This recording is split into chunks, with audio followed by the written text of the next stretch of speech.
በአርሲው ጉዳይ ላይ እንግዲህ በጣም ብዙ ሀዘን ሰምተናል። እግዚአብሔር ያጽናን ሁላችንም። ይሄ እንደ ሀገር እንደ ቤተ ክርስቲያን ብቻ ሳይሆን እንደ ሀገርም ያለ ሀዘን ነው እና በነገራችን ላይ ይህን ቪዲዮ ሊያስወርዱብኝ ስለሚችሉ ሁላችሁም በቻላችሁት መጠን 10ም ጊዜ ሆነ 20 ጊዜ ኮፒ ሊክ እንድታደርጉልኝ በእግዚአብሔር ስም ጠይቃችኋለሁ። እንግዲህ አብዛኞቻችን በተለይ ደግሞ በዚህ በአርሲው ጉዳይ ላይ አባቶቻችንን ስንወቅስ ነበረ፣ እኔንም ጨምሮ ማለት ነው።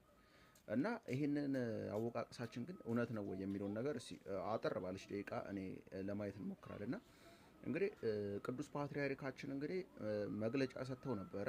በንግግራቸውም በጣም የሚያሳዝንና ልብ የሚሰብር ንግግር ተናግረዋል። ልጆቼ ሆይ ይቅር በሉኝ፣ ልጠብቃችሁ አልቻልኩም። መንግስትንም ብዙ ጊዜ ይሄ ነገር እንዲቆም ተማጽኘው ጠይቄው ለምኘውም ጭምር ነበረ። ነገር ግን ምንም አይነት ምላሽ ሊሰጠኝ አልቻለም። ስለዚህ እኔ አሁን ማድረግ የሚችለው ነገር ፈጣሪ ወደሱ እንዲወስደኝ መጸለይ ነው። እግዚአብሔር ያበርታችሁ፣ እግዚአብሔር ይጠብቃችሁ ብለዋል። አባታችን በረከታቸው ይድረሰን እና ደግሞ ሁሌም ከጎናችን በክፉም በደጉም ከምእመኑ ጎን እንዳሉ የሚያሳዩ ብፁዕ አባታችን አቡነ ናትናኤልም አብዛኞቻችሁ ሰምታችሁታል የሰጡትን ንግግርና እናንተ እኛ ላይ ፈረዳችሁ፣ እናንተም እውነት አላችሁ፣ ነገር ግን እኛ ወደ ማን እንጩህ፣ ማንስ ይስማን ብለው ነበር። ስለዚህ ኦርቶዶክሳውያን ፍትህ የምትሉትን ነገር ተዉና ወደ ፈጣሪ መጸለይ ነው ያለብን። አለቀ። ከዛ በተረፈ ደግሞ ተደራጅና ቤተ ክርስቲያንን ጠብቅ። ማንም ሊያድን የሚመጣ የለም፣ ማንም ማለት ነው።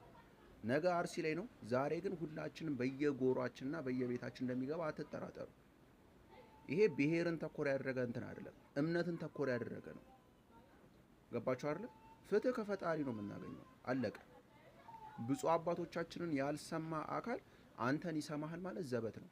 ቤተ ክርስቲያንን ጠብቅ፣ ተደራጅ፣ በቃ አለቀ። ምንድን ነው ቀኝን ሲመታ ግራህን ስጠው ምናምን የሚባል ነገር የለም።